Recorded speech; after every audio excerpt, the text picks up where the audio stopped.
शेतकरी मित्र नमस्कार. यावर्षी हवामानातील लहरीपणामुळे आपल्या आंबा काजू बागायतदारांना खूप मोठा आर्थिक फटका बसलेला आहे. यामुळेच आम्ही आमच्या सामा या संघटनेच्या मार्फत आमची राज्याची जी शिखर संघटना आहे माफदा यांना यांच्यामार्फत माननीय मुख्यमंत्र्यांना माननीय कृषी मंत्र्यांना निवेदन देऊन आमच्या या आंबा काजू बागायतदारांना जास्तीत जास्त मदत करावी असं एक विनंती केलेली आहे. स्थानिक पातळीवर आपण आपले सन्माननीय पालकमंत्री आणि आदरणीय खासदार साहेब यांना भेटून हे निवेदन दिलेलं आहे की आपल्या या शेतकऱ्यांना जास्तीत जास्त कशी मदत करता येईल त्याप्रमाणे बघा. राज्य शासनाने आपलं धोरण जाहीर केलेलं आहे. NDRFच्या माध्यमातून केंद्र सरकारची संघटना माहिती घेते, सर्वे करते, त्यामुळे लवकरच त्यांच्याकडनंही निर्णय अपेक्षित आहे. या वर्षीच्या कीटकनाशकाच्या बिलासंदर्भात आंबा बागायतदार संघाचे अध्यक्ष श्री रुमडे साहेब यांनी आम्हाला एक पत्र दिलेलं आणि त्या पत्राच्या अनुषंगाने आम्ही कणकवलीत एक मीटिंग घेतली. त्यांचे काही कार्यकर्ते आणि आम्ही सामाची मंडळी अशी एक भेट घेतली आणि एकंदर यावर्षीचा हंगाम, नुकसान आणि कीटकनाशकाच्या बिलासंदर्भात साधकबाधक चर्चा झाली. यावेळी त्यांना आम्ही असं सांगितलं की आम्ही अगोदरच ठरवलेलं आहोत की यावर्षी जादा कुठलाही नफा न घेता आपण शेतकऱ्याला सहानुभूतीने आणि शेतकऱ्याच्या संमतीने त्याचं जे काय बिल असेल त्याचं सेटलमेंट करायचं आम्ही ठरवलेलं आहे.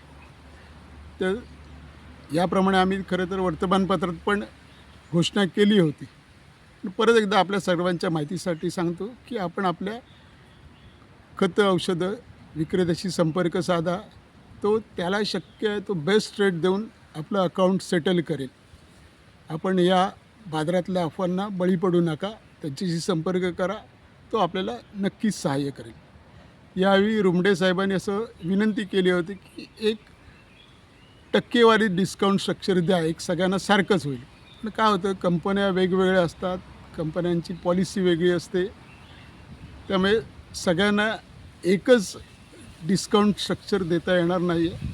आपण आपल्या औषध विक्रेत्याशी संपर्क करा, तो आपल्याला याबाबतीत पूर्णपणे सहकार्य करेल.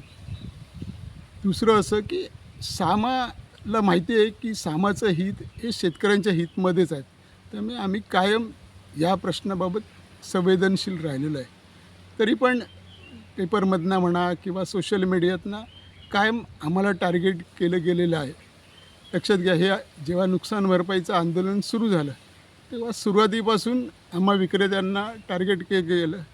तरी पण आम्ही या हंगामात आपल्या शेतकऱ्यांना उधारीवर औषधा पुरवठा केलेला आहे. एवढंच नव्हे तर काहींची जुनी खाती अजून पैसे द्यायचे आहेत, त्यांना पण आपण या हंगामात उधारीने औषधं दिलेली आहेत. कारण आम्हाला खात्री आहे की आमचा शेतकरी आम्हाला बुडवणार नाही, आम्हाला नक्कीच तो मदत करेल आणि त्याच्या परिस्थितीची आम्हाला जाण आहे.